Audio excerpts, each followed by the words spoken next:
Whoa. Unpopular celebrities. Yeah, we speak that truth so effortlessly. Living like no script, just energy. From the block to the base to the legacy. Unpopular, yeah, celebrities. Started with a combo, now the world leaning in. For vets in the room, let the stories begin. No filters, no scripts, just wisdom and sin. We talk hustle hard and the places we've been. From the field to the mic, that growth is the lesson. Turn pressure into presence, that's the real confession. Got the crowd tuned in for the raw and the rare. You can feel the truth breathe through the air. Unpopular celebrities. Yeah, we speak that truth so effortlessly. Living like no script, just energy. From the block to the base to the legacy. Unpopular celebrities. Talk music, talk ball, talk rank and salute. Every topic on the table, every word in pursuit. We the voice for the ones that the world overlook.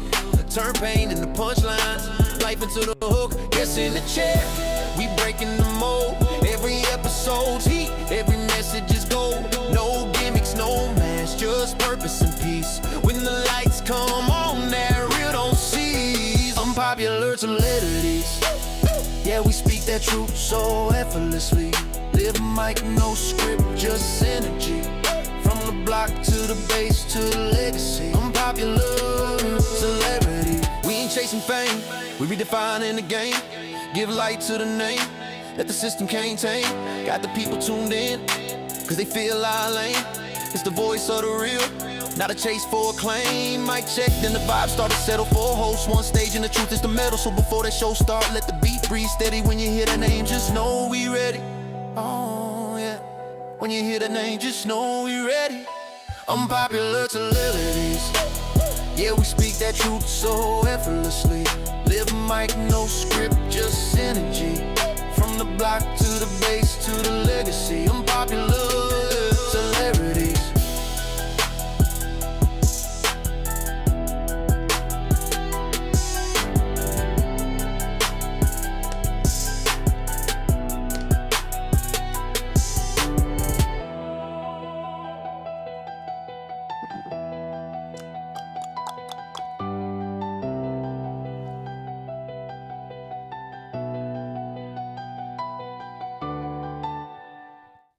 What up, people? That's a little loud. What's going on Sunday morning? Easy like Sunday morning. I bet you don't know who sings that. Bet you don't know who sings that. Actually, that's Lionel Richie. Thank you. Oh, okay. I should have asked you that question. That was the Commodores. How you gonna just come? Actually, it was the Commodores, but Lionel Richie is the lead singer. Thank you. Oh, I was right. Okay. Yeah, you don't even see. You know what? Hey, y'all see how he do, right? I was just trying to vibe, have a good time on a Sunday, and he already want to come at me. See how it is? Easy like Sunday Already. I need my voice mod so I can sound a lot better when I sing, because I sound like crap. To sound a lot better. Yo, you ever realize why some people can sing and some people can't? It really gets on my freaking nerves. Hello, is it me you're looking? I love that song. Hello. You know the funny thing is, never had somebody sing that to you in your face with bad breath. It's like, hello. That would not be good. Wait, what was you saying? You said people sing better than some other people? Yeah, like, why can I not sing? It really gets on my nerves. Well, God-given talent, I guess. I mean, technically, everyone sounds good in the shower. I believe I can sing, regardless of what people think. Nah, everybody don't sound good in the shower. Not at all. All matter of taste. I'm trying to get the chat up right now, so I might have to close it out and reopen it because it's not showing on the page. I know why, but now I can't figure out how do I. Oh, it's way over here. Come on now. Is that it? No, that's not it. What is that?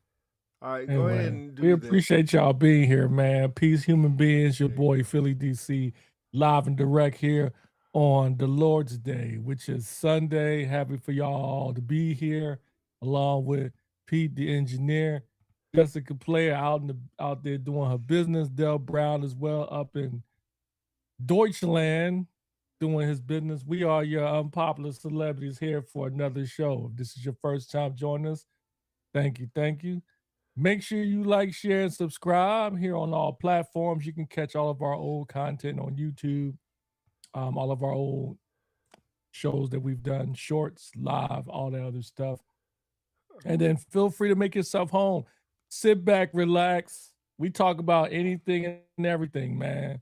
So no holds bar here. You know what I mean? There is a purpose behind everything we talk about. If you like that type of content, you're in the right place. Pull yourself up, grab yourself a drink. You know what I'm saying? Just enjoy yourself.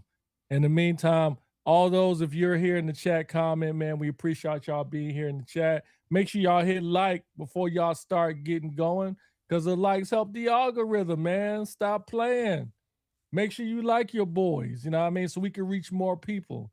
I would tell you the last show we had was enjoyable. We loved all the comments. We got a lot of comments afterwards, after the show. So we appreciate y'all. But again, make sure y'all hit the like button down there.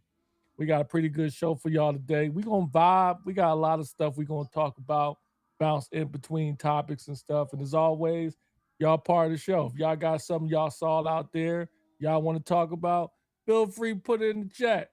We'll talk about it. We'll present it and stuff. Daniel Hall III, what's up? Good morning. Ooh, good morning. What's up, brother? Justin, what's up, man? Super Bowl champion Justin. I'll be able to say that for the next couple of months until September. Is it me or is anyone mourning the loss of NFL football? Yeah, it does kind of suck. Every Sunday, my wife asks me, what you doing this Sunday? And she knows it's football. But for the past 2 weeks, I always had this look on my face. She said, football's over, huh? I'm like, yeah, man. It's like, what do I do? You know what I mean? It's like I have nothing to look forward to. Although I haven't been able to execute it yet, I decided, since I got NFL replay, to watch every single week of football by week until the next season. Although it's painful because the Eagles didn't win the Super Bowl, but I figured that would help me get through. Let me say what's up, Chief Hall, man. Congratulations on your retirement.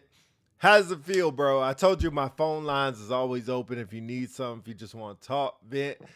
Because it is a process going through the retirement. If you need help, go through our show. We did a whole 5 episodes on retirement, how it feels, things you go through, blah, blah, blah, blah, blah, blah. So if you need some help, man, hit me up. I understand what it's like. Trust me, I do. Trust me. Congrats, Chief Hall. Congrats, bro. Congrats. Team USA wins gold in men's and women's hockey. Did you know? March Madness. What's up, Dale? March Madness. But U.S. men's and women. Men just won this morning, I think, for the hockey. And the women won a couple nights ago. 2 nights ago, something like that. But I guess that was the most watched game, hockey game, most watched women's sport game in the Olympics, something like that. Yeah, that's huge because this is the first time the U.S. hockey team beat Canada in 43 years. The men or the women? The men. Oh, okay. 43 years. 46 years. First time they won an Olympic gold in men's ice hockey. Yeah. And Canada, I mean, I've seen the fight. I've seen the game, man. There was a couple of fights in there. It was pretty good, man. Why is it that the fights in the hockey are better than boxing? I don't know why. This is better. I mean, because they let them fight. I guess it's just like they just throw the gloves down and rep like, all right, go ahead, handle your business. I mean, but all they do is just hey. And it's still exciting, though. I will say they're pretty good athletes. So, But yeah, Super Bowl champion Seattle Seahawks. So we ain't got to talk about them for the rest of the year. Hasn't been a repeat Super Bowl champ for a long, long time. I don't remember the last repeat. The Cowboys, maybe the Niners. No, it was the Patriots. The Patriots repeated. Oh yeah, they didn't do a three-peat. The Chiefs did Yeah. too. The Chiefs did too. Yeah, they did a repeat. They just didn't do a three-peat. Yeah. Men's game was this morning, and the goal since 1980. Justin, it was great. It was a great game. Tony, I hope you ain't talking about the Super Bowl. I think that was probably one of the worst Super Bowls ever. They were just clowning the Patriots, how they shouldn't be involved and shouldn't be at the game. Should never have been in the game. The road to get there was minuscule at best. Kind of just made their way through. But that's actually a good topic. We never got a chance to do a little thing on the Super Bowl, huh? Not really. It wasn't really much to talk about, but that's probably why. I mean, was anybody else surprised that the Patriots did so poorly? No. Oh wow! So you thought the Broncos would have done better? The Broncos? No. No. I don't think anybody was beating Seattle, to be honest. Really? No.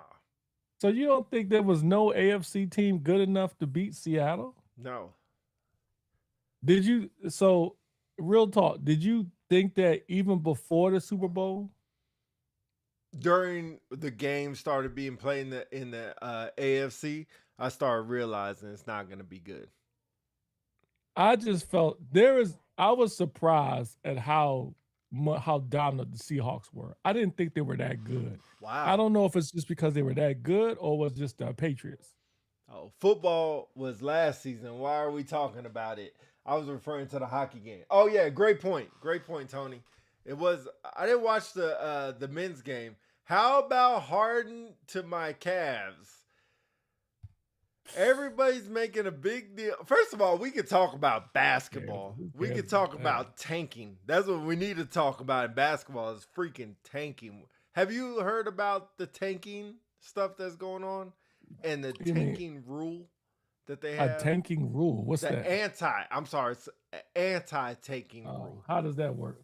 Let me get the specifics, but Adam Silver, the commissioner, basically put out a thing that told people like, we're doing an anti-tanking rule for the NBA next season. And it's a whole list of stuff. Stephen A. Smith went ham on him. So here are the changes.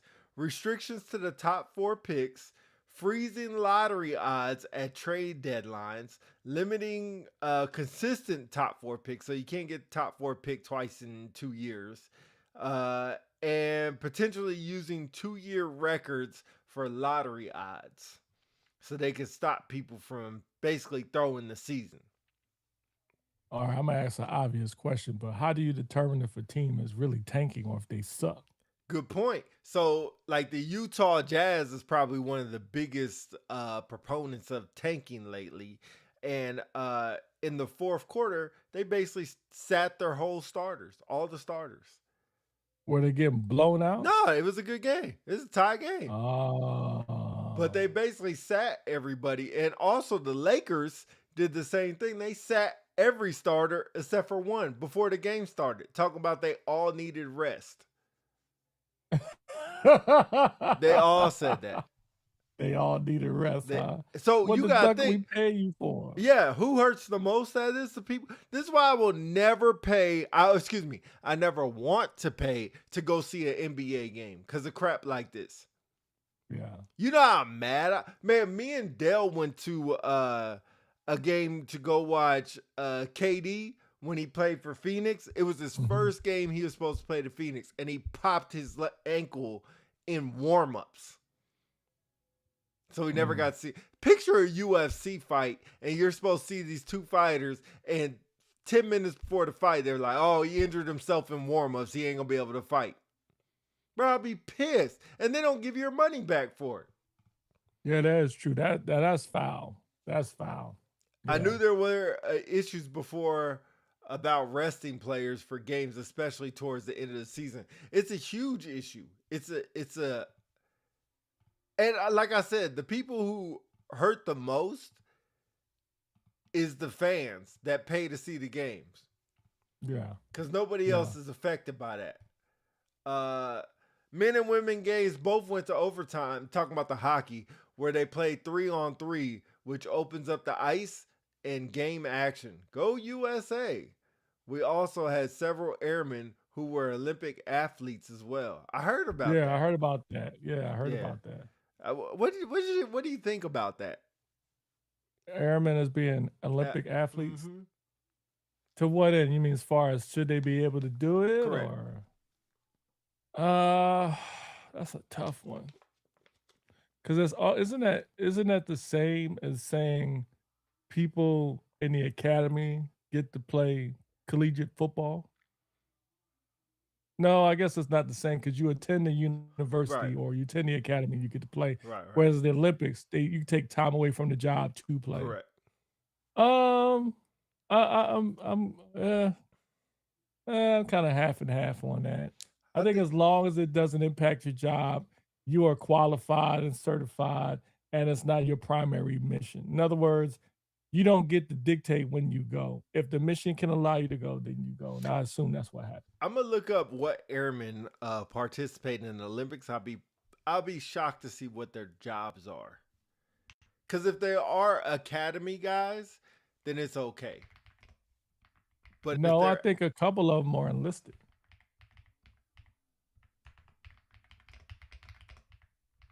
Yeah, I think maybe a couple of them are enlisted. What do you guys think in the chat? Do y'all think any issues with airmen participating in Olympics? And if not, or if you are for it or against it, tell me why in the chat. Curious. Tony Renee says Black History Month, first Black woman to win hockey gold, and she's from Cleveland. The Kelsey's paid for her family to attend. Man, that's pretty cool. Hey, what was the gold in, Tony? What did she win in? Was it the skating event? I think it was the skating event, if I'm not mistaken. But I tell you, I already said it last show. My favorite event is the skeleton event. I love that event. I That think one in bobsled. we had a staff sergeant in the skeleton. Yeah. Kelly Curtis. I think she was stationed in Italy too. Yeah. So let me see. This girl won the bronze. I'm trying to see if it says her job. It says she's a senior airman in the Air Force. Let's see what Justin says. One of the females on the bobsledding team that won the work at AFPC. Okay, that's the one I'm looking at right now. That's pretty cool. Jasmine Jones grew up in Pennsylvania, where she's a standout basketball player and two-time state champion at the 4x4. Keep reading. No, don't tell me anything about her. Oh, yeah, she's hockey. The girl from Cleveland, the Black athlete, was hockey. Oh, so she won playing hockey. Yeah, that is interesting.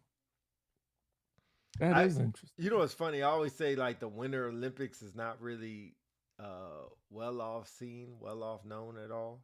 Can you read that comment? Tony says a 3F enlisted last year and she's a synchronized swimmer. I don't know if y'all remember, she almost died a few years ago. I don't remember that. And she was an admin troop, huh? That's pretty cool. I tell you, the Olympics were really good this year. I'm surprised. Really? Usually, I liked it. I thought it was interesting. I mean, I could do without. I'm not a fan of the ice skating, but I like the curling. Of course, I love skeleton. I love the luge. I even think the downhill slalom was good. Of course, the bobsled. It was a lot of suspense. I think the skating, they just throw it down your throat too much. There's too much skating. Yeah. There's too many competitions of skating. Yeah. I'm not seeing, it doesn't say what their jobs are, but it does have a picture of them. Let me see if I could put this up here. Here we go. See, give you access real quick.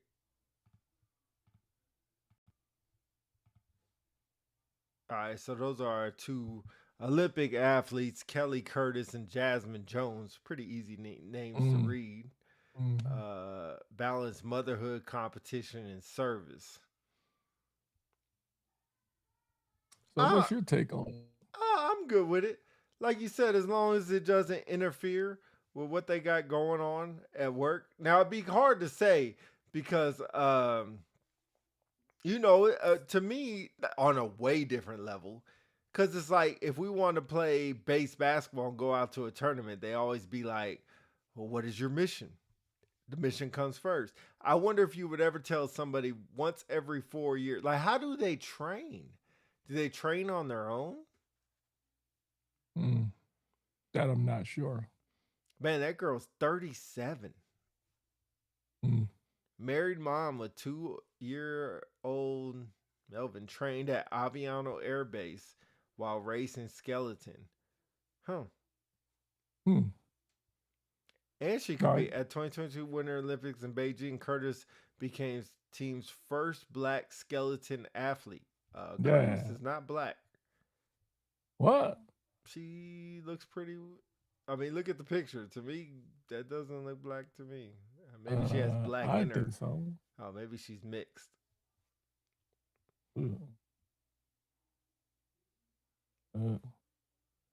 I thoroughly enjoyed it. Only Renee put up a link up there. Let me see if I can grab. Oh, I can't grab the link. Oh yeah, I can. Hey, the link didn't come through. I'll wait for the link. I am proud of the fact the U.S., even though we don't have the most medals, we always in the top 3 all the time. Yeah. Although there's a little asterisk, we used to always compete against the Russians all the time. Oh, way back in the day. All right, let me see what Dell said. Someone said that indoor track and field should adopt into Winter Olympics. I think that would bring more views and involve it. Why? Wow. Indoor track and field. I didn't hear that. Like racing, like Summer Olympics? Track and field stuff? Said Jones is a 3FO. Tony put up the link. I can't get to it, Tony. I can't find it. What's up, guys? How y'all doing? How y'all be? We be good. Y'all been watching the Olympics? Yeah, we've been watching it from time. I stopped watching. I was watching a lot of it, and now I kind of stopped. Just kind of stopped watching it altogether. I think it's just too much. It's just too much. The Summer Olympics, I'll be tapped in. Oh, I just put up the link. I see what she's saying. Yeah, she almost drowned. I remember that now. Oh, okay. She was an artistic swimmer for Team USA. Anita Alvarez in Budapest. Interesting. Oh, Kelly Curtis is black.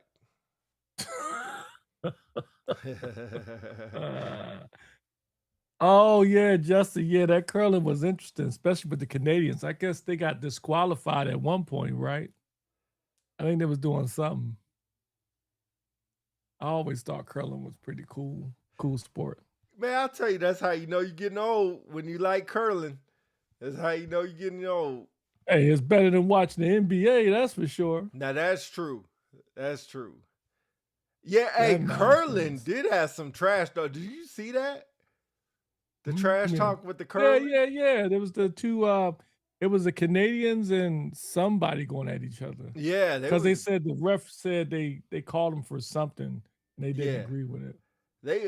He called, I forgot what he called him, pretty much like a dumbass or something, or I can't remember. They were giving the stone an extra push. Pause. Pete, I can't stand you. Are you even black? You don't look it. Tony, great. Hey, I make that point all the time. Hey, Tony. I'm just saying. Yeah, Canada is Stolen valor. Yeah. Hey, I'm just saying. He's melanin challenged. I'm just saying. People say the same thing about me. You know what? I get the same thing. Like, black people be like, you're not black, and all white people think I am black. It's very weird. It's very odd. Let me turn on my light because, oh no, my light ain't working. Dang. Oh well. It's very weird. I get that dynamic. Like, all white people be like, nah, you black. All black people be like, man, you ain't black. How does that make you feel? I don't give a shit. I don't have the button. I don't give a duck. Like, I mean, yeah, it doesn't move me at all. Doesn't affect me at all. It's actually kind of funny more than anything. Like, I mean, I have no control over it. Zero control. Oh, you don't, but it don't mess with your mind as far as your identity, where you feel like you don't know. Like, for instance, How did you feel that's Black History Month? Do you feel like you Don't care. partake? You don't care. Okay. No, I don't. Right. I don't know. Like, cool, it's Black History Month. It comes around once a year. Like, it's no different than Christmas. Don't care. Don't care. Tony said Curtis looks blacker than you. You got that winter skin to need a I'll tan. tell you, yeah. Now that I see her picture, let me put her picture up so you can see. She does actually look black. Yeah, for sure. For sure. I don't know. Hey, if while you can we see got that. ladies in the chat, I am curious about something since we're kind of on that topic. My wife and I got in a conversation this morning about how she believes that women are more scrutinized than men when it comes to what they wear. Like, for instance, if a man shows up to work and they wear the same pair of shoes, nobody will say nothing. Nope. But a woman, if she shows up with the same pair of shoes, they're gonna criticize her if she don't have makeup on or powder on or something. Okay, here's what I'll say, and I'm getting a lot of trouble for saying this. I Let don't me care. buckle up. Yeah, it is true. Women will get more scrutinized at work than men, especially civilian clothes. Leap years, yeah. They say I can only celebrate half the month. That's fine.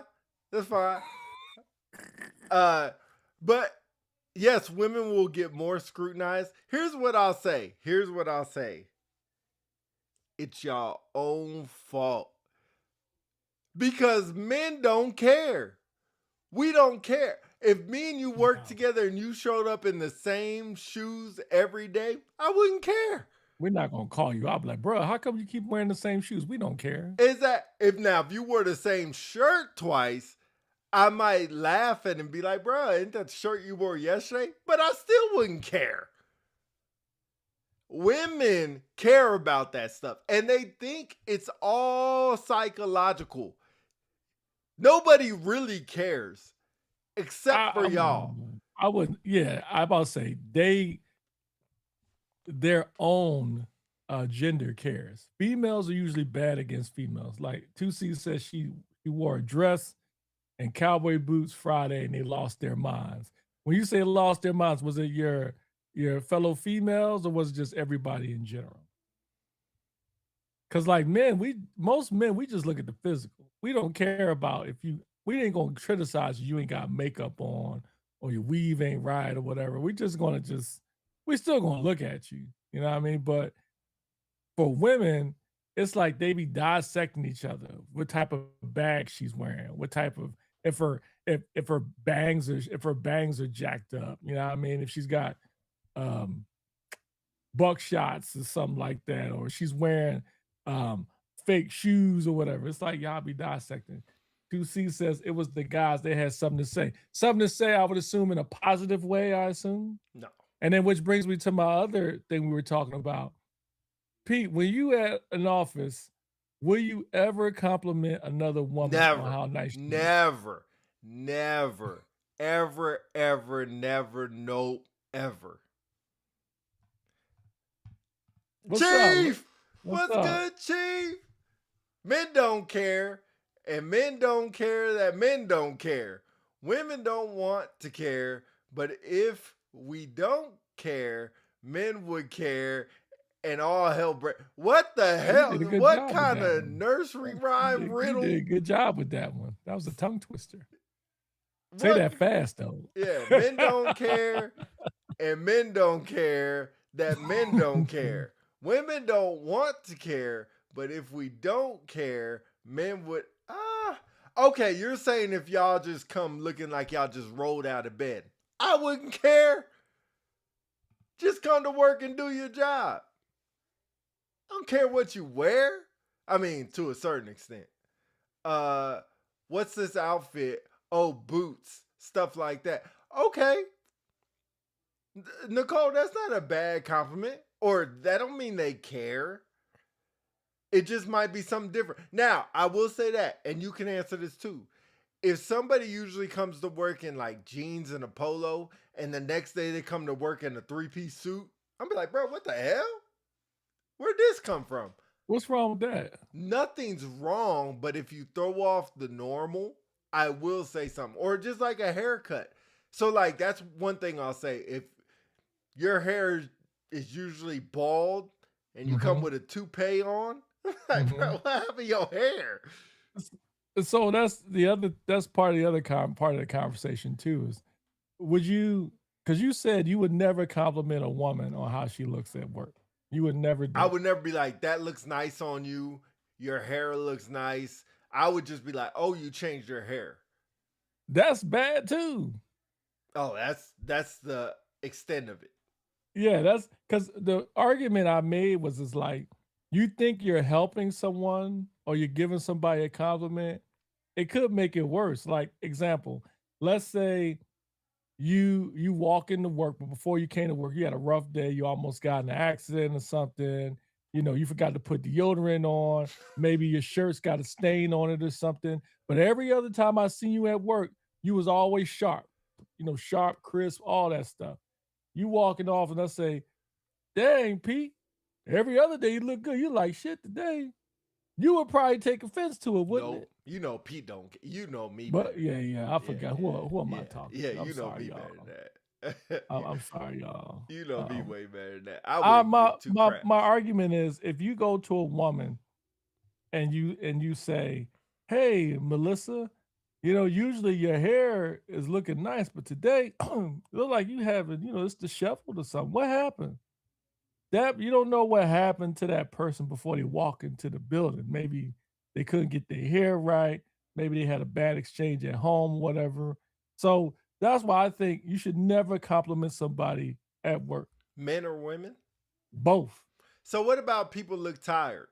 I heard that's like a big red flag. Great point. So I think the way I would approach it is be like for instance, let's say you walked in and usually you're energetic, whatever, your suit always pristine, and you come in, you're in a polo, look like your bands are too baggy, you know what I mean? You got dirty shoes on. I'd be like, Pete, I would say, hey Pete, how's everything going? I would say, how's everything going? You had a good weekend. You'd be like, yeah, I don't want to talk about, all right. Well, yeah, I would say it was a rough week for me. Things are tough, man. It get tough out here, man. Shoot. I would leave it at that. But when you tell somebody that the way they used to look before, like a week ago, where they usually look good and today they don't look so good, I think it could make things worse. What about, because I know to your point, that's a sign of somebody maybe, I mean, not necessarily suicidal, but they're going through some stuff. What about just a simple comment? It's like, damn, are you tired? You look tired today. That's a tough one too. Cause like, yeah, they're like, yeah, they could be like, yeah, I am tired. You know what I'm saying? Like, I'm tired. I'm tired of yo too. You know what I'm saying?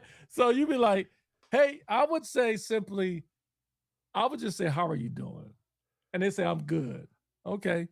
Well, I hope you have a good day. And I would leave it at that. Now, if the person responds to say, I ain't doing so good, or, I hate this place, then I would probably probe a little bit more. So I was always told, like, if I tell somebody, like, damn, are you tired? Like, you look tired. They always think, like, oh, I look like shit. Mm-hmm. Like, no, you look like you tired. You look like you're a human being that didn't sleep last night. Like, I almost get offended when somebody say something like that. Like, why? Because I ain't looking at you like that. I ain't checking you out and being like, because I would never tell you, like, damn, you look good today. So if I'm saying you're tired, I'm not saying you're ugly. I'm saying you look tired. Is it a sad state of affairs that we've got to a point where you can't compliment someone on how they look at work? No. I don't think it's a sad state. I think that we did it to ourselves. I think it's possible. I think you have to. It's very touchy, because, like, for instance, if I know you, like, case in point, let's say you and 2Cs were working together, right? You know 2Cs very well, right? Mm-hmm. And she wore something you never seen her wear before. You thought it looked, nice. Would you compliment her? Nope. Even if you knew her? Nope. Interesting. Nope. Interesting. Why not? Because I don't want to even touch that realm of possibility that, oh, Pete said this about me. Even if you know them very well. I would have to have a good, long-standing working relationship with you. So even if it's like case in point, like he said he lying. No. So I know 2C's very well. I would think she would know. I don't mean anything disrespectful. I know her husband. I know K-Rod very well. If I say, dang, 2C's, you look nice today. No. I would probably do it. I would say the joke like, what you got on?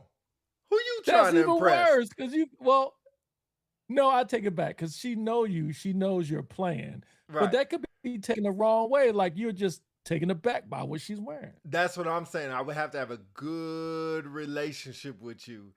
And that's how I would say. I would never say, that looks nice on you. You look good. Nothing like that. No, I'm dead ass. I would have to have a good working relationship with you and be like, what you got on? If your chief had, if your chief, for some reason, maybe she had a cold, she was blowing her nose, and she had better yet, she was eating a tuna fish sandwich. And while she was talking, she had a big old piece of tuna fish right here. Would you tell her? No, I just let her sit there. No, I'm just joking. I'll be like, hey, we got a meeting to go to. Let's go to this meeting. Would you tell? So this is what I do. When I see that, I always do like this. Like, I'll be like, no, I'll be like, you got something in your teeth. You got something in your teeth. I want somebody to tell me, because I know I've been there before. It's like, for instance, let's say I'm mid-conversation with you, right? I'm vibing with you, especially something serious. And you're staring at me, and I'm thinking we're making eye contact because you're really listening, but you're really looking at the broccoli in my teeth. And you stop me and I say, so how do we fix this? Hey, DC, you know you got broccoli in your teeth. That ruins the whole conversation. That's a good point. That's a tough one to navigate because you do want to tell you, but maybe not right then and there would be the time to tell you. Like, I'll probably address it and then tell you. Put through every opportunity to let me know. See? But we have that relationship. We have that relationship where I could tell her. Bro, we go back like too fast in the class, so you better tell me or I'm cursing. Exactly. But I think if we're in the middle of a serious conversation, that I might hold off on that. I might just be like, all right. And after we're done, like, bro, you got your teeth, bro. Is it wrong for two married people, if you've been married, would you tell your significant other that their breath smell? Yeah. You would? Fuck yeah. I don't think I could do that. I would just like try to say, hey, you want something to drink? Or would you like a piece of candy or something? I wouldn't do that. Y'all been married for too long not to be able to say something like that. I'm just very conscious about how people feel. Because I think about I'm a Sagittarius and I'm an empath. You know? An empath is a person that grabs people's feelings and they absorb them and it affects them. Well, you don't grab my feelings and absorb I do. Actually, I do. I do. I just hide them from you because there you go. I just hide them because you don't give two ducks. Okay. But no, hey y'all, ladies and gentlemen, just want to let you know, pray for your boy. If you know Scorpios, I have 3 in my circle: my wife, my oldest son, and Pete. Pray for me. Yo, like if me and Chief are in the meeting and she's whispering something to me in her breast, they're like, "Damn, your breast stink." What'd you say? Your chief told you your breath stank one time? Or you would think, I'm not, better yet, she said she would, you think she would tell you? Oh yeah, she would tell me. Oh God, she would probably stop the meeting and let everybody know, like, shirt breath stink. She would probably let everybody know. That's pretty cool. It sounds like y'all had a real good relationship. That's cool. It's like a love-hate type thing. It's like a love-hate. But nah, that's my chief. Nah, heck no. Look, 2C says, I tell Kev, yo, I need you to hit the toothbrush and toothpaste ASAP, Rocky. Kev, our son, is a Scorpio. Oh, Oh, perfect. Another Scorpio. Yes. God bless you. Yes. God bless you. Kev is you know what? How did I miss that? Knowing what I know about K Rob and how he was, I see it. He is right. How did I miss that? Interesting. Yo, Chief lying. She lied. Let's just be honest on here. Let's just be honest. You lied. She said I would never. Lies. Let me tell you how embarrassing this was.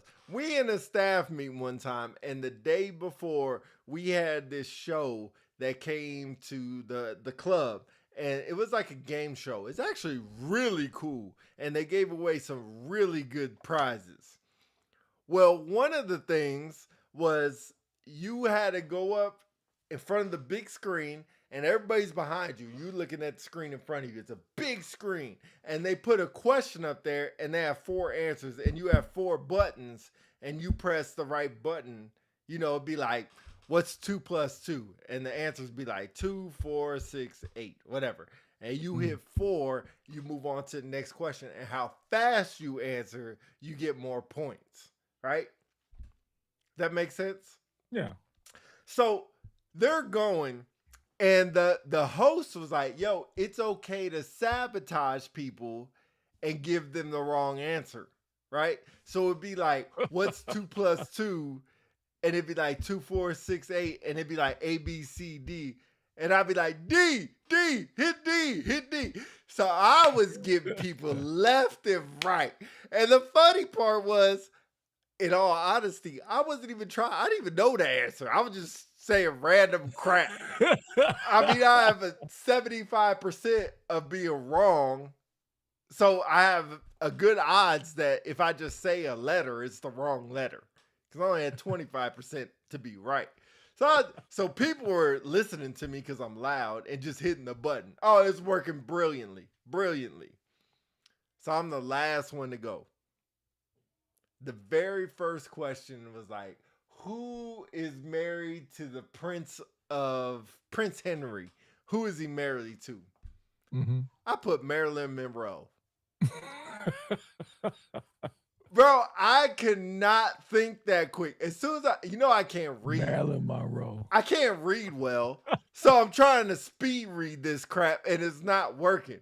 It's not working. Look, you talking this about every single person that got up there and got the first question. Surprised. Yeah. I'm not surprised. So in staff meeting, then we have staff meeting the next day. And in staff meeting, I get called out for the whole staff room to hear how the shirt got the first question wrong. How embarrassing it was that Marilyn Monroe is married to dang Queen of England, King of England, or whatever, the Prince of England. Embarrassing. You think Chief went up there and defended my honor? Nope. Laughed right along with everybody else. Laughed right along. That's funny. Yes, and then she won the game. What? That's right. That's what Chiefs do. Oh, we win the game. Oh, she did good. I was very impressed. Especially after I got up there and fumbled the bag. Very impressed. But anyway, that's that. So let's shift gears, man. Let's quickly touch on the topic last week when we talked about the Senior NCO Academy graduation pictures. Since that show, we've got a flood of comments, 99% positive. Good. Maybe, I wouldn't say none of them were negative, maybe 1, maybe 2. But I would like to quickly touch on that one, if you don't mind. Nah. Just give us the science behind why you even brought that up. Okay, look. And I think I talked about this on the show, but I was sitting there and I knew 3 people in that class. Well, I knew a lot more once I actually looked at it, but 3 people I knew for sure.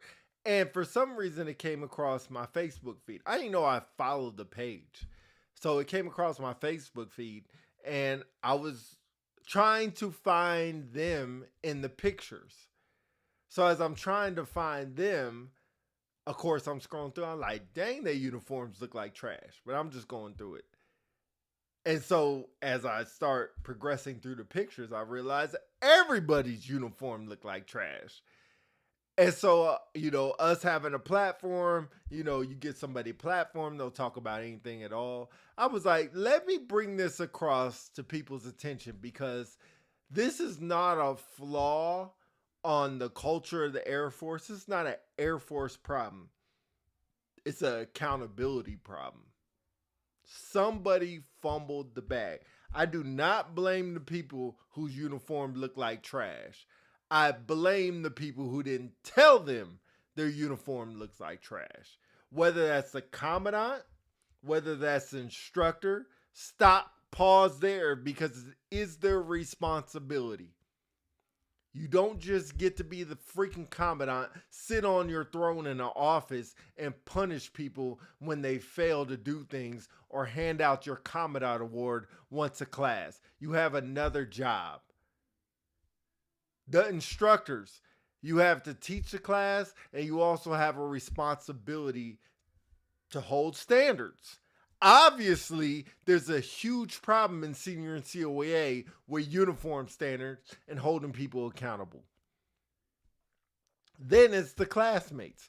360 leadership. We talked about this often. They want to start that and it never got off the ground.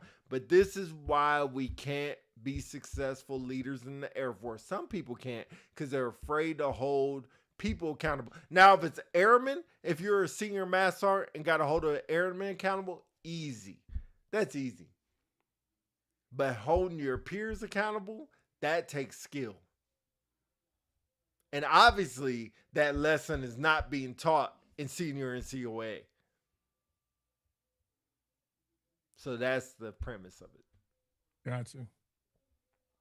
I'll say I think as collectively there's an issue when it comes to accountability in this instance. I don't particularly blame the commandant. I think the commandant, that's why you have people in your circle, in your staff that execute. It's no different than having a commander. You got a commander of a squadron, you got a bunch of people in the hierarchy between chiefs, shirts, NCOs, lieutenants, captains, whatever. Now, when something goes wrong and a product comes out, naturally everyone will look at the leader, in this case, the commandant. So I don't think the commandant in no way, shape, form, or fashion tried to say that they were perfect. I'm sure he wouldn't say that.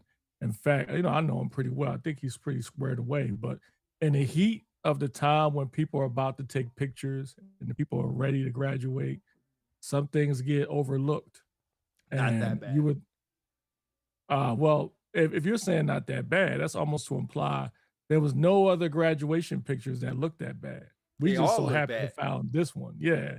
So it is a common occurrence that this has happened. It just so happened this time because you were looking for a friend of yours, you came upon this picture and you decided to comment on it. So it wasn't like you were out there looking for clickbait. Correct. You found something that resonated with you. Obviously, your credentials, you're a prior first sergeant. So yeah, and you're a senior NCO. So you saw that it resonated with you. And so obviously, looking at the video or the video we did, the take you did on it, it resonated with a lot of people because we had like a slew of comments on it. And the people that viewed it was enormous. It was a huge amount of people that looked at it, which tells me, which I responded to one individual, is that somebody said one time, they said in the comments, who cares? Well, apparently a lot of people do because a lot of people watched it and a lot of people commented on it. And that's just the messages direct or the messages on the video. That's not including the DMs we got too. So I think the big takeaway from this is sometimes you got to put your pride aside and just say, look, hey, if you're in that video, sometimes it's best to put your pride aside and just say, look, I got caught out of pocket. Hey, looking at it now, I do look bad, and go from there. A good example is when I remember one time first time I went up for a command chief job, and I didn't get picked up. And so during that time when they were doing command chief jobs, you had to send like a full length picture of yourself. And so I did. And so I never had anybody QC it. I just went and had somebody take the picture and all that. So shout out for Chief Master Sergeant retired Tony Johnson, who was the PACAF command chief at the time. I asked him, I said, for advice, because he was on part of the board. And I said, hey, is there any reason why I didn't get picked? And so he said, hey, DC, your records are good. You got a lot of experience. You'd be a great command chief. But let me tell you the real reason why you didn't get picked up, because you look fat.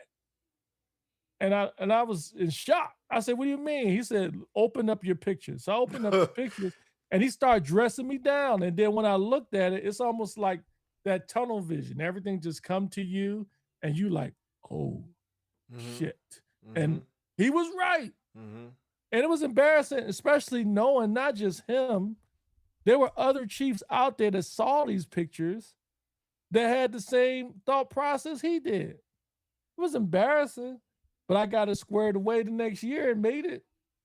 So sometimes you got to put your personal pride aside. I just want to disagree with one thing you brought up in the beginning. You said it's not on the command or not on the commandant to QC that stuff. Or it's not. I don't want to mix up your words, but it's not really his responsibility. Am I kind of right with that? No, it's not that. It's not his responsibility. Ultimately, he is the one responsible. However, the blocking and tackling of checking the students, running the graduation, I know for sure, if you had a commandant that was involved in every single phase from start to finish, that's micromanaging. As a commandant, you've got what? Probably 1 or 2 seniors, especially at the Senior NCO Academy. You got 1 or 2 seniors, maybe a couple of Master Sergeant instructors, a lot of Master Sergeant instructors. You mean to tell me out of all of them, not to include a class president, not to include the actual student themselves, didn't take the time to QC their stuff? So I'm not saying the commandant is not at fault. Ultimately, it's his formation. So yeah, they're going to look at him first, but he is not the sole responsible person. Just like I told someone earlier, it's in levels. Ultimately, the student is responsible. They're the number one at fault. Then it goes up after that because somebody should have caught it. I want to read these comments and then I'll go back to that because I got a different opinion. And maybe I'm skewed with this opinion, but Royster says that peer-to-peer feedback that was acknowledged. Yeah. So I guess they talked about it. What's up, Chris? CJ. What's up, bro? Blessings. What's up, CJ? All right. So,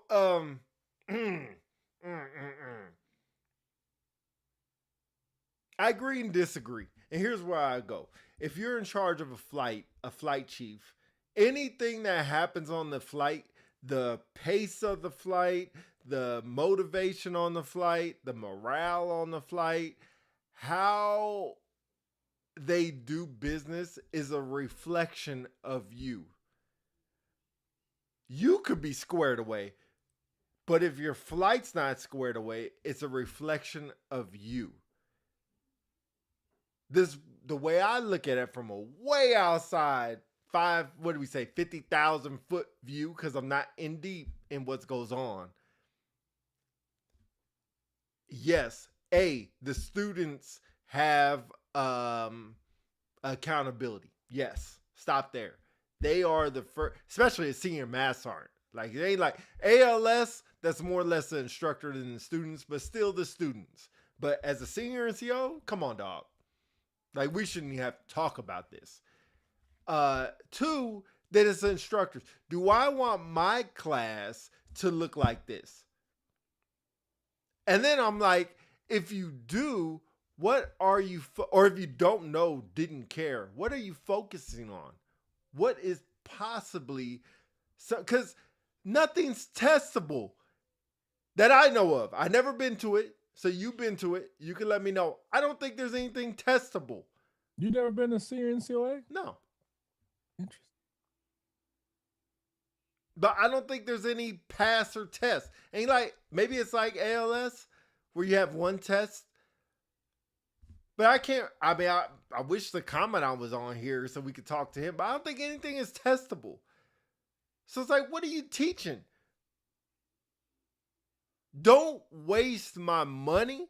Don't waste my time by having me go to a circus that I have to sit through.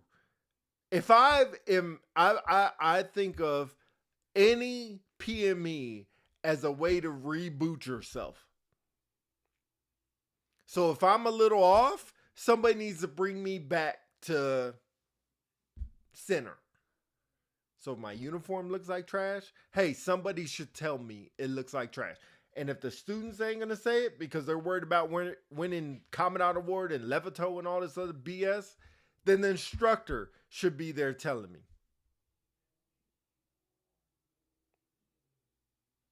Yeah, let me reiterate. I'm not saying that the commandant is not responsible, but he is not the sole person at fault at this. In the end, well, first off, the PME, professional military education, is not a way to re-blue you. If you're going there to get re-blued, then that's already a problem. It's there to prepare you for the next rank that you're about to go walk into, right?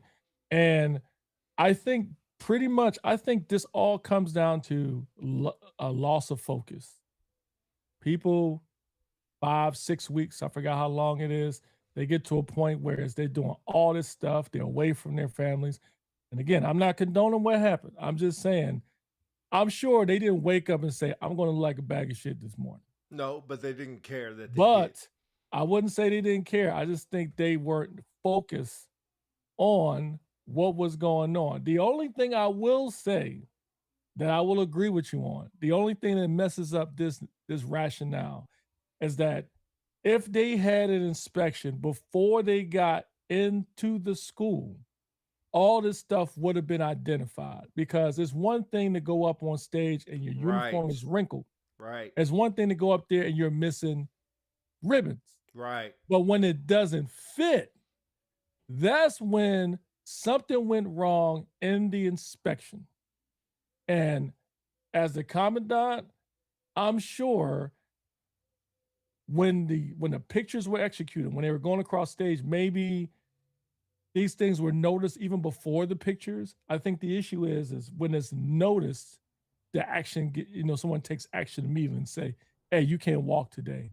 Yep. Or you need to go and get your uniform squared away. You're not walking. That's what needs to happen.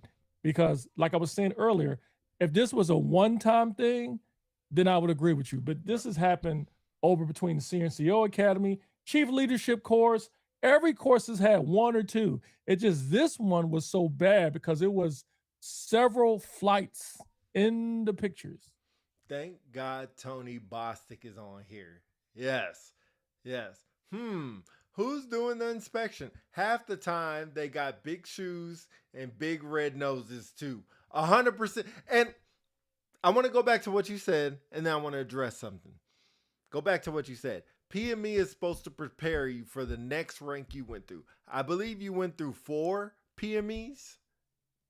Yeah, man. Yeah. Well, yeah, 4 professional military educations, yeah. Has any of them prepared you for that rank that you went into? Yes. How did ALS prepare you to be an NCO?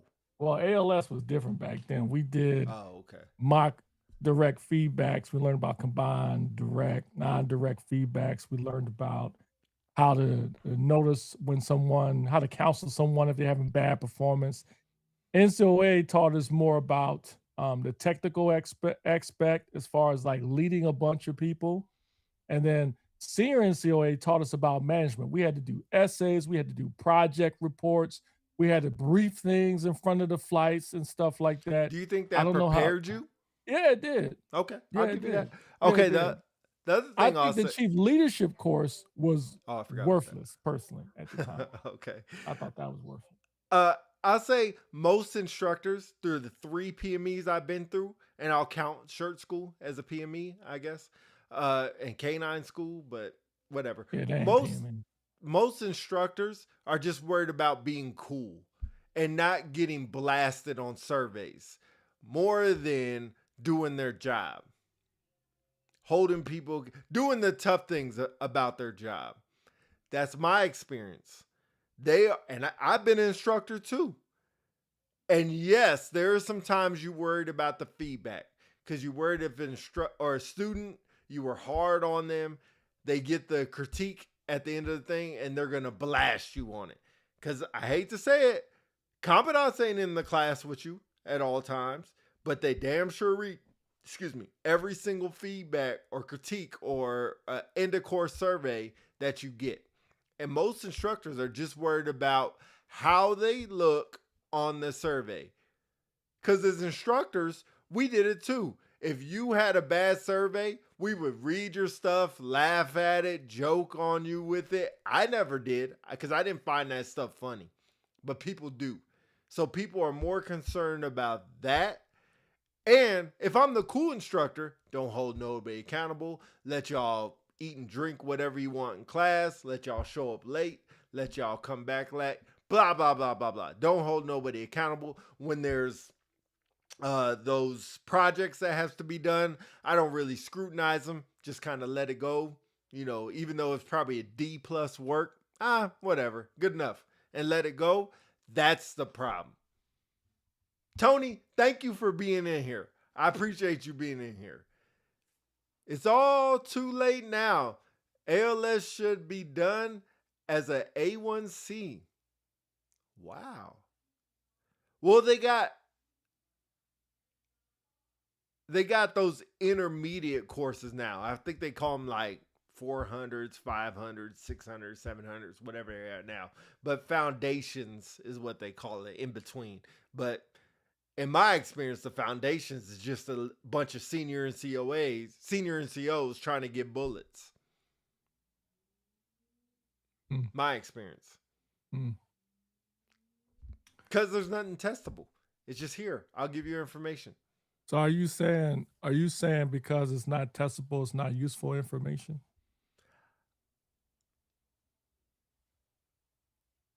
I wouldn't say it's not useful. It's just no accountability if I don't know it. It's almost like a self thing. You have to really look inside yourself and say, do I need this stuff? And back to my question to you, ALS. Like, I didn't find ALS beneficial at all. At all. I loved ALS. If it wasn't for that, I probably wouldn't have stayed in. I think I agree with Tony's statement. Yeah, I don't think it's not. When you say it's not taken serious, you mean it's PME, or you talking about the dress and appearance standards? You're frozen. Can you pop out and pop back in? Yeah.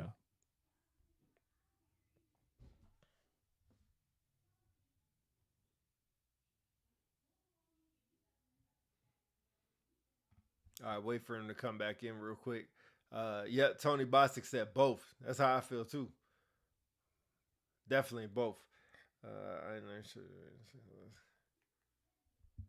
Yeah, I'll be interested.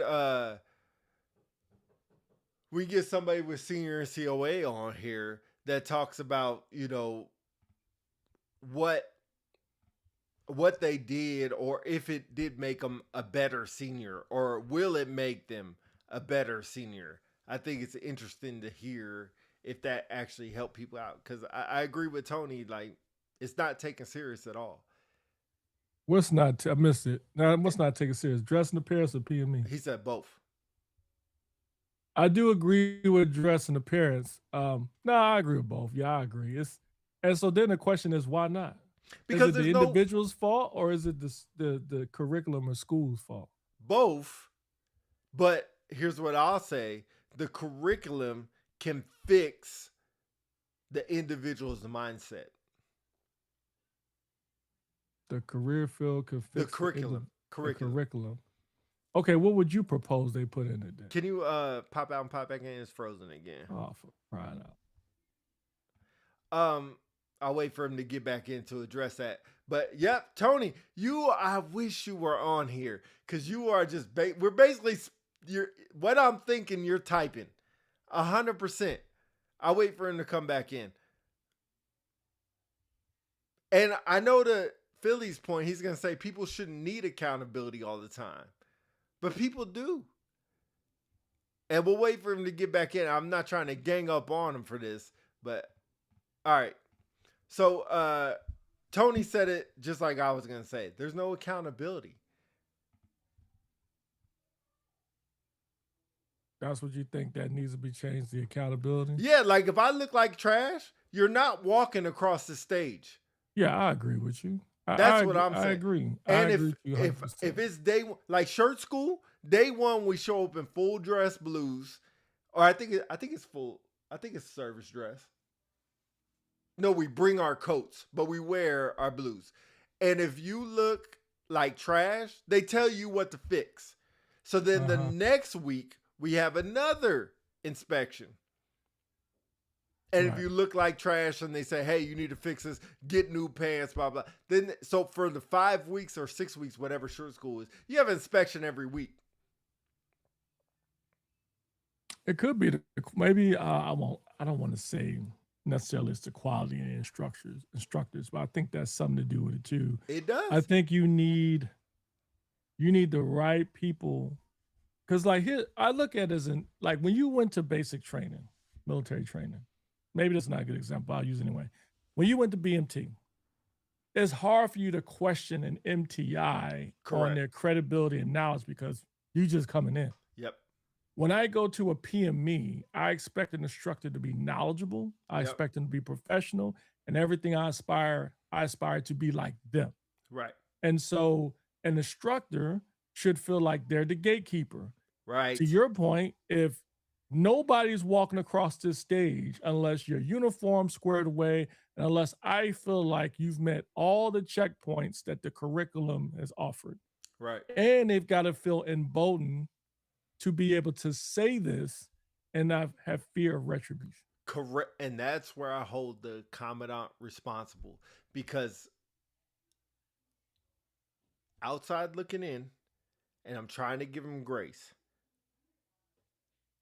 Oh, shit, Jesus Christ. I'm trying to give him grace. If I look at the school and see this, I'm like, this commandant's a piece of shit. He might look squared away. He might know what to do, but he can't teach nobody else how to do it, which makes you a POS.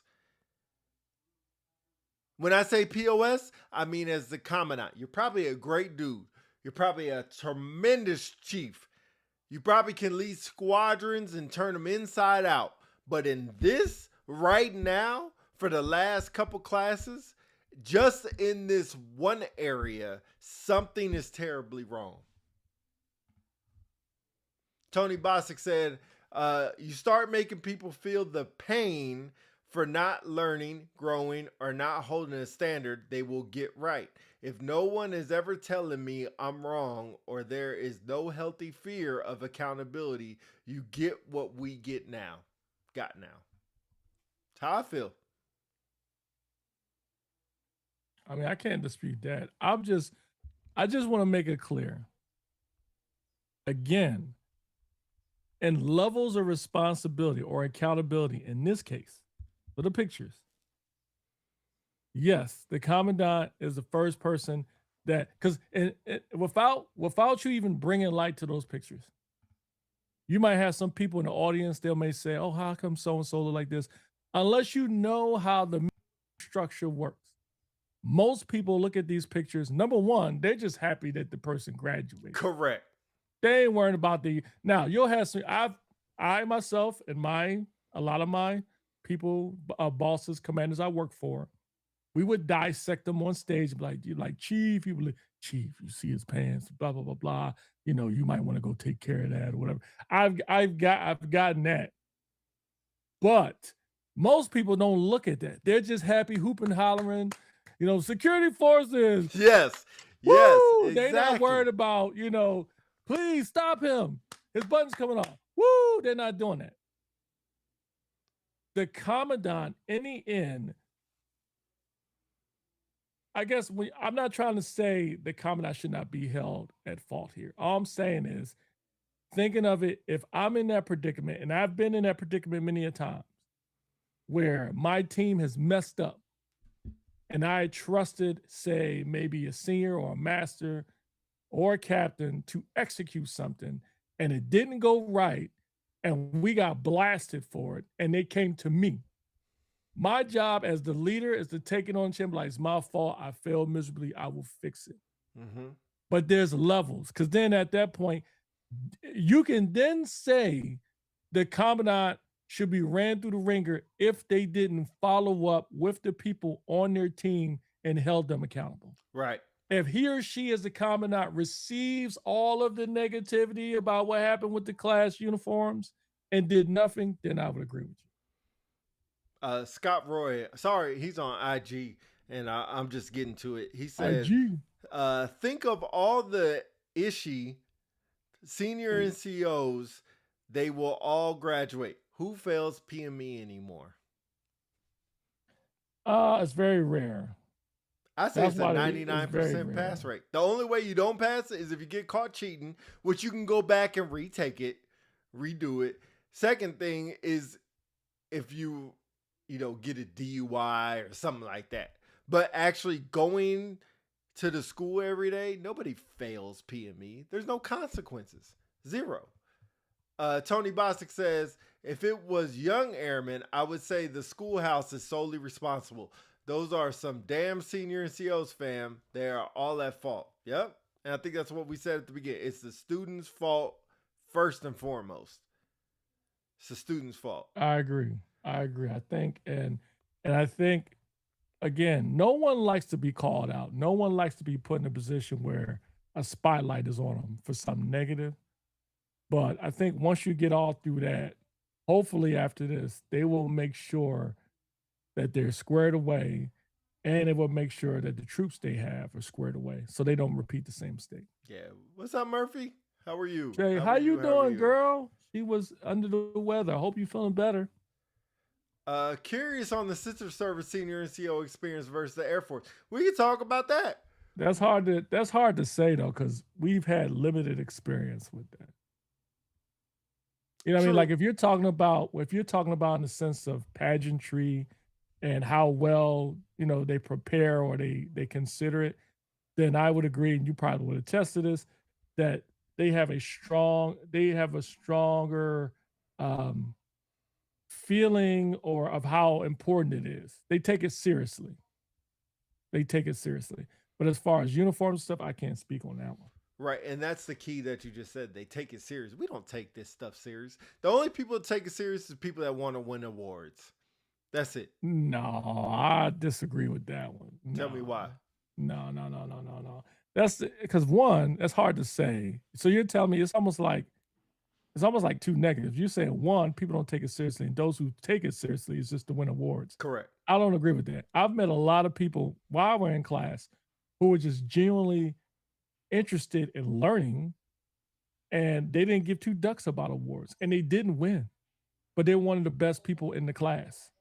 I think I would reframe it as, if it was me, I would reframe the comment as, the people who don't take it seriously don't believe in how useful that the curriculum is for their advancement in their career. And then there are some people who see it as an opportunity to excel at, so they can win an award or accolades to help their career. Those two are wrong. If you happen to go in there and you care about it and you do your job and you're helping people and you win, I think that's fair. Nothing wrong with that. So let me ask you this. So you think if it was you would remove awards from PME? No, you can keep awards. That's fine. Because you got to give people motivation. And when you be honest, back to my point, an award is just motivation. Davis P said people definitely took senior NCOA serious. And my question is, do they take it serious because what? What did they take serious? Because it damn sure ain't the uniform inspections. Are you talking about serious, that class, or in general? He said people definitely took senior NCOA seriously. I meant to ask him, does he meant that specific class, or you talking about people going to senior NCOA in general? Oh, they take going serious because they want to put on senior. They can't put on senior without it. Scott Roy said the biggest thing that comes out of that is the networking. That's the biggest win in senior NCOA. Yep. I agree. Murphy says, I just a person go to the Coast Guard senior in COA, and he said it's pretty relaxed. He said they apologized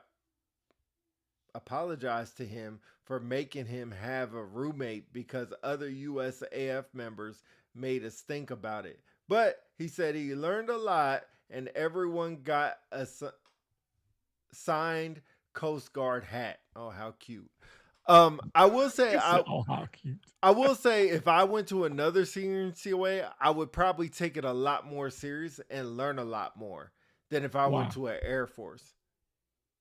Because you're genuinely interested in learning about their service, or you think they take it more seriously as far as their, like, why would you say that? I would think a responsibility to represent my service.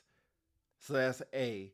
B, I would be genuinely interested to learn what they do every day. I would come to class pretty motivated. So you would be intrigued by learning something new. Correct.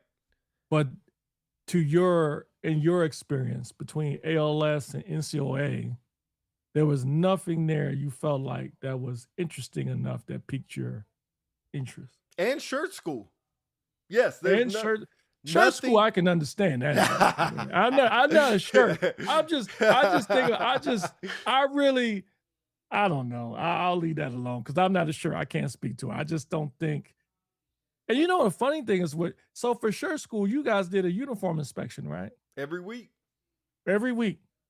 So why wouldn't they do that? I don't know. Maybe they do. Somebody tell me. I don't know. But I don't think they do that in senior and COA. They couldn't have, because then those pictures wouldn't have happened. No, supposedly they did. Every week? I don't know about every week, but they did like 3 to 4. Okay, so then it shouldn't have happened then. Scott Roy says Marine senior in COA was next level. Much respect for how they do things. Oh, yeah. I'm interested. Did you actually attend it or just, watch videos on it? Oh, here we go. Tony Bostic. I went to Marine Corps advancement course. Legitimately learned more about leading people in 5 weeks, more than the Air Force PME I had combined. I mean, so Gooch, tell me what is it that you learned that should be incorporated in Air Force PME? Great question. Before you do that, great question. Tell me something that's going to be relatable, because I would tell you a lot of the stuff that we would learn from the Marine Corps or the Army or the Navy, tactical wise, maybe leadership wise. There are a lot of Air Force AFSCs that believe it's too forward, too strict, too disciplined for the Air Force. Great question. While you're waiting, you're frozen. Can you pop out and pop back in? God dang it. Yeah, that's a great question. I'll be interested if anybody wants to bring Tony on the podcast right now. Hey, Tony, you're welcome to come on, bro, if you want, because I'm interested to hear that as well.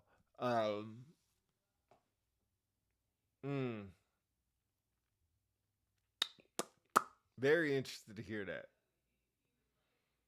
But yeah, I do think it's a cultural problem. I do think there's a critique thing that has to do with it. Send me the link. All right, hold on.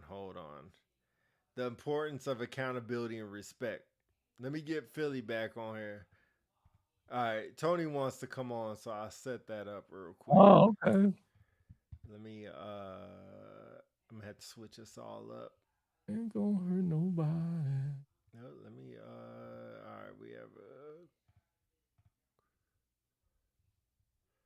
all right, let me switch this all up. Give me a second, y'all. Tony, I'll send it to you in a second. Shrink all this down.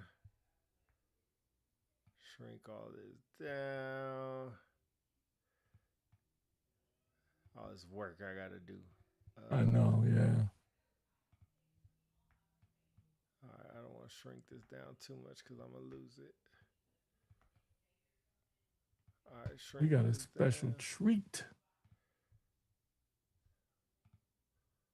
Why am I not seeing you on here? Oh, because you're way over here. All right, bring you in here. Oh. Yeah, while he's doing that, man, what I don't want to do is bash on the Air Force, man. The Air Force is great. We got a lot of good people in it, a lot of sharp people, a lot of professional people. But I do agree, this has always been an issue for a long time as far as accountability. And one would say we all have to look internally. I'm not perfect. I mean, I've had times where I may have seen something and I let it slide because I was too busy.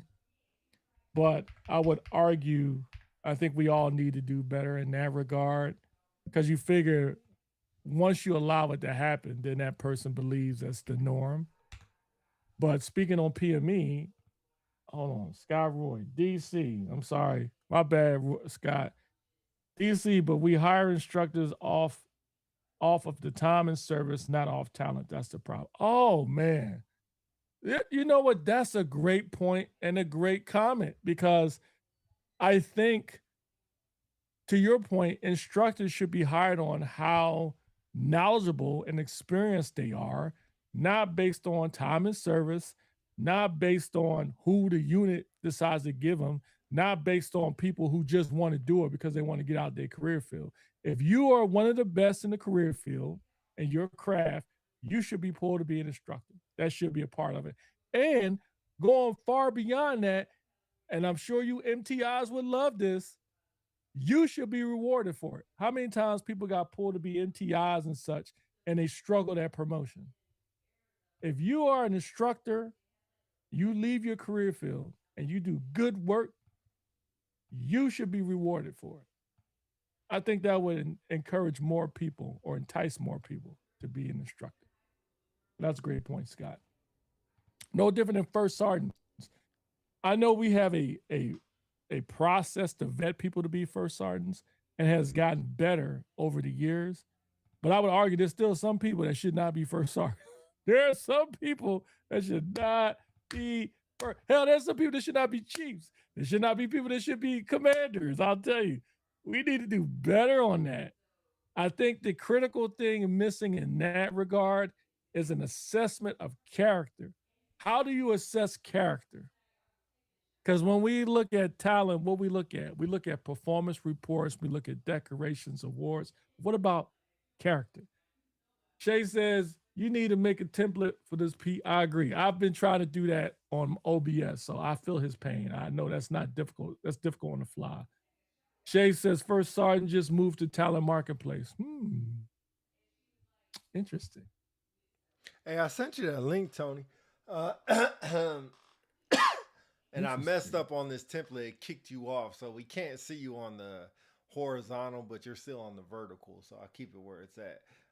There's an element of wanting to be there that is missing. That's the point I'm trying to make. Like, there should be, people should run to be instructors because one, Facebook.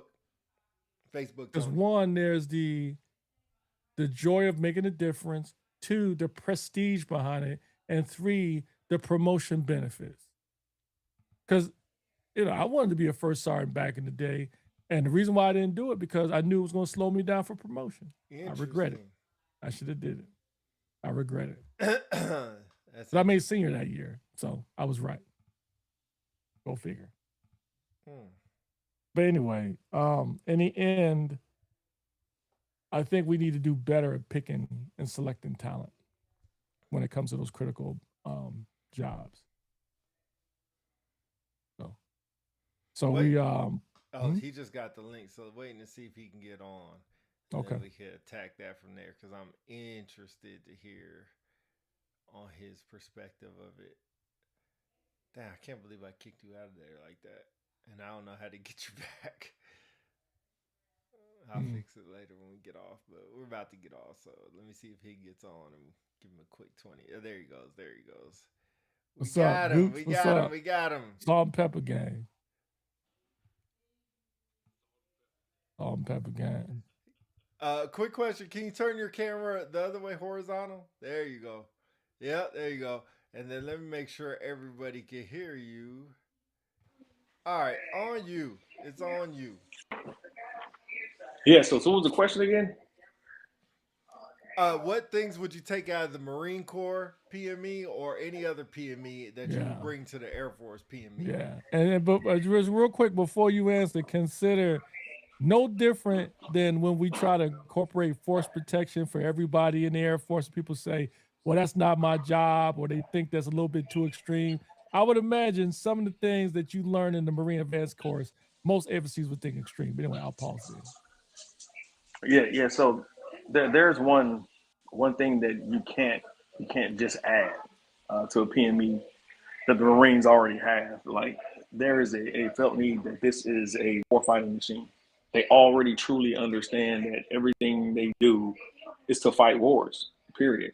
So when you go in that environment, they already have that embedded in them all the way down to when they're the E1 on up, right? Mm. So when I walked into that arena, it was just a different kind of feel, man. Like you already felt that the tone was set early when they said, "Hey, you need to be here at 05." They had cats showing up at 05:05. They got you know yelled at. These are gunnies getting their ass chewed, Mm-hmm. getting kicked back, sent back later. If you don't pass they had two physical fitness tests you had to do. You had to do the CFT and then the regular PT and whatnot. If you fail one of those, you going back home. The actual work inside of it was not hard. It was not really mentally demanding when you talk about actually penning down documents and paperwork and so on and so forth. But the physical part and the self motivation and mental part, staying in tune with who you are as a senior leader, is it's thoroughly embedded in there by constantly holding you accountable. Man, it was times we would go into the they call it the PX, and if it's a bunch of gunnies and man, all those damn lance corporals, and they will unask the AO, and they would say, "Hey, here you go, gunny," and they look at me, counting my stripes. Oh, so you're an Air Force Master Sergeant? Okay, yeah. It's just a whole different vibe over there. And what it did tell me, man, it's like, hey, regardless of of what rank they are, as an officer, 110% respect. You know how sometimes you treat second lieutenants like babies? They don't play that over there. Mm-hmm. They Yeah. don't. They do not play that. You know how sometimes you look at some staff sergeants like they're, man, you damn airman. They don't play that. Like, Mm-hmm. Mhm. and we do. So what the Marine Corps embedded in me, man, is currently hold yourself accountable the same way you hold somebody else accountable, and respect every and all levels of rank, even to the doers, like the youngest E1s and E2s, how they operate. You respect that they put in their hard work, and you go there and you let them know that. The Air Force focused so much on the business acumen on how we kind of conduct things on a larger scale, which I'm not going to lie, thoroughly prepared me for when I got out of the military to deal with the civilian sector. Like I was 100% ready to deal with civilians. And I think the Marines kind of going to struggle with that because they focus so much on warfighting that they don't Mhm. pay attention to the corporate side. But that's one of the biggest things I learned, man. I felt, man, I came back to base and to Cadena. I'm like, look at all these damn clowns. Like I just felt different. I felt I felt different. Chief CZ was our command chief out there at the time, and he was talking to me about it. He was like, he knew what I was. He knew how I was feeling because how I would operate. It was just, I don't know. It was different, man. I would hope everybody had a chance to do something like that. Yeah. I think we should incorporate going to other schools, but I think it has to be the right people, right? Not the people trying to chase awards, not the people who are all Air Force and standing up tall in their blues. People who really genuinely care and want to know stuff like that. Because I would generally care about stuff like that. I think that's really moves the needle for me. Shay says, I think the lack. Oh, I think a lack of respect for ranks was when people lose themselves with promotion. I agree. Promotion is Yeah, you promote the wrong person, man. You gonna know it. You definitely gonna know it. but look up how we set up foundationally, though, man. Just okay. Me and DC, I'm weird calling him DC.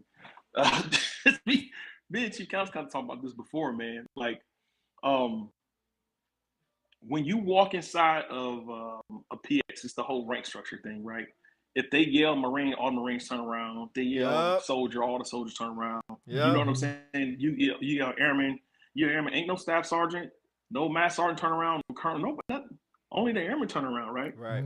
So we basically made who we are almost like a damn a doormat. Like you can't just, if you're an airman, you own that shit. You own being an airman. Like everybody's an airman. Right. But we don't do that. That's part of the problems that we have, man. We don't respect rank because it's almost self-deprecating. Like you can't respect rank when you tied to who you really are. Like if you went to if we say, hey, you are basic warfighter to warfighter first class to senior warfighter, then you become a staff sergeant. Then you remove the word airman out of it. And when you say airman, you know that I'm talking to that damn 06 or to that general or to that A1C. Mm-hmm. That's where the respect comes from. But when you defecate it on all the time, like it's not gonna get the respect no matter what you do. It's just not. Yeah. That's a great point as far as the difference between the services when you yell soldier, everybody in the army will turn around. Marine, sailor, but it's not like that in the Air Force. No. And, I mean, that's a really great point when we talk about airmanship and stuff. And they came out with, I don't know how long ago, when they was talking about defining what airmanship is and what it is to be an airman. And I am an American airman. But we can't even figure out that we're all airmen without somebody getting pissy about it. Correct. Like, you know what I mean? Correct. But man, they had airman defined or airmanship defined in 4 different ways in 3 types of documents, man, when they were first doing that. And I asked them, I was at Minot and Chief Bass and her crew came out and they were doing the tour. And they was like, so she said, so how do you define being an airman or something like that? So I was like, hey, ma'am, it's hard to do that, when we have like it's defined 3 different ways. Mm-hmm.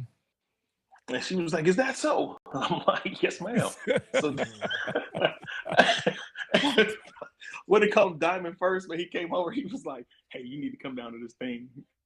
And I went down to the thing in San Antonio to help build the new enlisted force structure, whatever you want to call it. And I'm gonna tell you what I did, man. I took an airman down there. And she, how they say you bring somebody to help kind of help the landscape to develop the mindset of the younger airman too.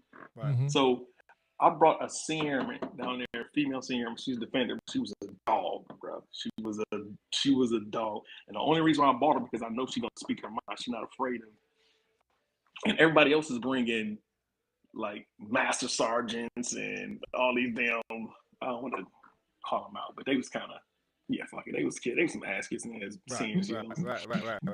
So when they were asking questions about like, hey, what like are the airmen the smartest than they ever been and so on and so forth, and they were giving these all wild answers, and this senior airman, man, she was like, no, we just got cell phones. Great point. Great point. And this chief master sergeant, she was over calm, and she jumped all over there. She was like, "You right?" She said, "They're digitally enabled. That's what it is. We keep saying they're the smartest ever, blah blah blah. They're not really learning nothing because it's provided to them." And it's insane how that one senior airman gave a viewpoint to all these chiefs and stuff that they weren't tracking. And I don't think we do that enough, man, to help our force grow in the right direction. So do you think PME should be just thrown out, or do you think it should be done better? It should be done better, man. Never man, don't let me get on, man. I can talk about shit all day. Throwing shit out is stupid, man.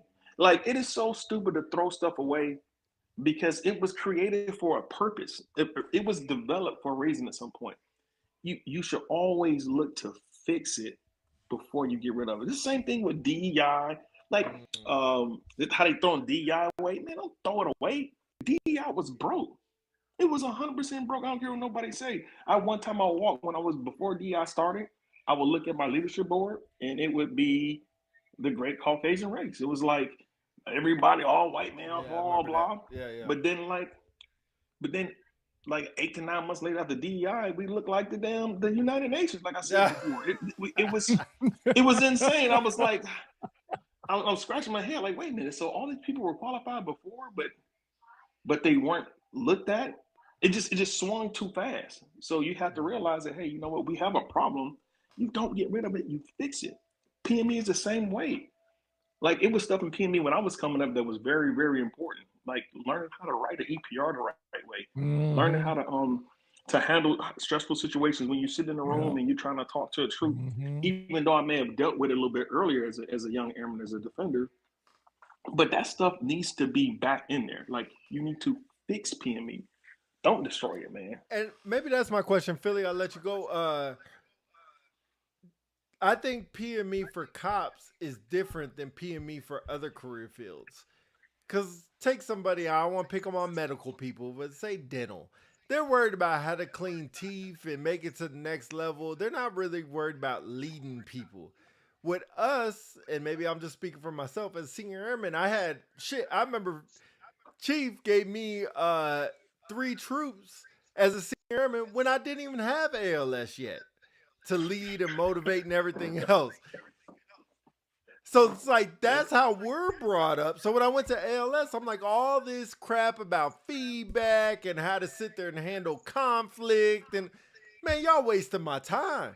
What am I even? Y'all, this block of instruction is not meant for me. And I damn sure I'm not the type that wants to be like, oh, this is my time to shine. Let me look like the smartest one in the room. I'm looking at it like y'all wasting my time. This is not how the real world operates. This is meant for your other career fields. That's a toughie one. That's a tough one to say that though. Why you say that? You know, whether we believe it or not, let's be honest, there's a lot of that is what you said is true.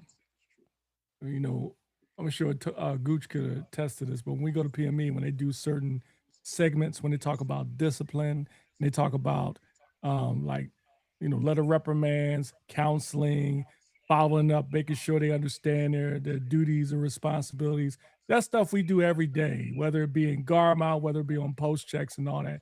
So we laugh and when people say, well, how can I tell my airmen what they did wrong? Because, you know, they might get upset and they shut down. And when, you know, we chuckle because it's like, and then when we respond, they like act like it's the greatest thing. Like, oh Correct. my God, like we discovered how did fire. you know that? Right. It's like but I would argue the Army looks at us that way too. Correct. Defenders, like when we, you know what I mean? Because it's like we're a spinoff, really, of the Army. And when I went through the ranks in security police, they always told us we were like the grunts of the Air Force. So everything we do is really, you know, it's easy for us. But when it comes to that regard, but when we say that it's not useful for us because it's for the career fields, that's a slippery slope. Then it gives the other people the impression of being uncomfortable that the defenders know more about or better at leading and managing folks. Because, you know, it's interesting. You know, I'll say this real quick. You notice every base I go to, when they try to prepare people for deployments in war, who's always doing the training? Send them to the cops. Freaking Training defenders. section. That's fair. So here's what I say, and Pete, and you're right, man, but you're kind of wrong. And here's why. The only reason why that stuff seemed elementary to you is because of the experience you had. Right. You gotta think about it. A lot of these cats from Med Group, JAG, all like the WSA, they don't get airmen until maybe they tech sergeant sometimes. Right. Sometimes they may never ever had it. You unfortunately was given airmen when you weren't even supposed to have them. Right. So you learned everything the hard way. You might have a staff sergeant above you kind of help you out, maybe not a scene. You probably had somebody guiding you, but right. That's why I think 100%. That's why I think those lessons that they were teaching in ALS should have been given to you as an A1C, because they're preparing you for that. Like it's backwards. Like you're giving me information on how to lead people when I've already done it for 3-4 years. Like we lead fire teams, we lead all the time. So in my opinion, leading is leading. It's just the timing that you get the information to be sure you're leading the right way is where we're backwards in the Air Force. We don't do that right. Like that's why you sit in that room. You're like, man, I've been doing this for 3, 4, 5 years already. Why am I talking about this now? You're probably low key thinking like, damn, I wish I would have known this. I wish I would have known this 2, 3 years ago. Right, exactly. And I think the way they teach is like, this is how it's going to be done. It's like, that's not how it's done. Like, that's true too. I'll tell you, like in church school, they'd be like, when 2 people had a conflict, they'd be like, so what you need to do is get 2 people in a room and say, we're going to hold a caucus. Who the fuck talks like that? If somebody came to me and said, hey, you and chief counsel are going to come to my office to hold a caucus. What the hell is a caucus? You would have lost me already. I would have been done. No, I'm good. I don't want to be there. And then, let's pause this conversation because we're not getting nowhere. No, it'd be a chief in there, a master, and be like, Pete, shut the F up. Let him talk. Or Philly, shut up. Let Pete talk. And that's how maybe it's the wrong way that it's done. But that's how I'm used to. Shane said Tony Bostic 100%. I was saying same thing before I retired. We do PME way too late, and the quality of PME is suspect in a whole other conversation. I agree. Sky Roy on IG says we the second youngest service still finding and our identity. How long you think can we use that as an excuse? You my boy, Roy, and I'm with DC on this one. That shit. They need to throw that damn excuse clean the hell away. 75 years old, we still young. 75 years young. We got grandkids, bro. We 75. And even more so, I think we have the credibility. If you look at all of the conflicts that we were involved in, at least when we were in between, well, not all of us. Lord, you're gonna say Vietnam. Anyway, let's just say Desert Shield, Desert Storm, Iraqi freedom, Enduring Freedom, and such. The Air Force played a major role in all those conflicts. In fact, we're the first thing they think of when it's time to do something is always the Air Force, right? True. And so I get it. Not all of us fly planes, but if you look at during those conflicts, how many of us have been, in engagements or showed our capabilities with the Army or with the Marines in combat or downrange, and you have folks coming back and don't get me wrong, no Pete going to say most people earned their Army Com medal or the equivalent Marine medal. There are some, but we have proven that we have been able to get out there and do our thing outside of the 5-2. So when we say we're looking, we use identity, I think if anything, we should be helping the Space Force. They're the ones that need to find their identity because to this day, I love them dudes, but they are not respected. I love them dudes, but no one believes in those guys. They're super smart. Don't get me wrong. And they're cool. They're cool. They got the little inverted ranks. Every time I talk to people when I'm in the civilian sector, they always look at me, they be like, hey, DC, what's really going on with that Space Force?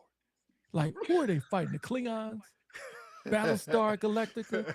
Chief, do they have like a space station that they're creating where airmen are fighting? Do they use like phasers or something? Phasers. So I don't think we can use that as an excuse anymore.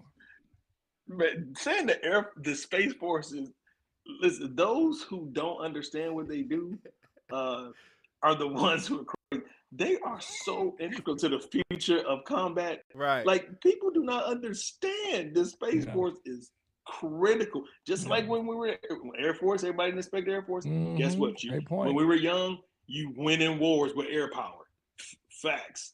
Space Force is going to, I'm telling you, they better learn to respect them crazy looking weird dudes. I would rather them not use the term Space Force though, because I can understand how someone who, to your point, doesn't understand how important they are or integral to the future warfare. When they think of Space Force, they think of, like I said, Star Trek, Battlestar Galactica, Star Wars, them flying in outer space. whereas it's cyber warfare, missile defense, things of that nature. So I think it's just the term Space Force and them changing it, having their own uniform with the blue in it and the crazy stripes. Like they tried to, and the Air Force did it too. Because at one point, we changed our chevrons and stuff. It's just, I think they're going to go through their paces like we did, I suppose. Yeah. Oh yeah. Until it's go time, then they can realize, Space Force is Mhm. important. Yeah. When it's go time. Yep. Well, Tony, hey, bro, thanks for coming on as always, man. Appreciate you coming on and giving your perspective for sure, man. I Always. Appreciate it. It's all good, man. Much love, man. Y'all take it easy, fellas. All right, bro. Be easy. Yep. Scott Roy says on IG, the Space Force are just the warrant officers of the Air Force. Yep. They're subject matter experts where we need to focus on. That's a good point. Good way of looking at it. Yep. Good way of looking at it. All right, you ready to go? Ready to call it good? Yeah, that's cool, man. Yeah, it was good. Good conversation, y'all. I think we put that to bed. So, yeah, we're good. All right. Well, good conversation. More to come. And we'll holler at y'all on the next one, whenever the next one is, either next Sunday or before Sunday. Mm-hmm. We out? Yep, we out. Turn your notifications on. You can catch us, man. As always, you got ideas, hit us up. Guess you wants to have on, hit us up. And then we'll take a look at it. But outside of that, for me, go Birds.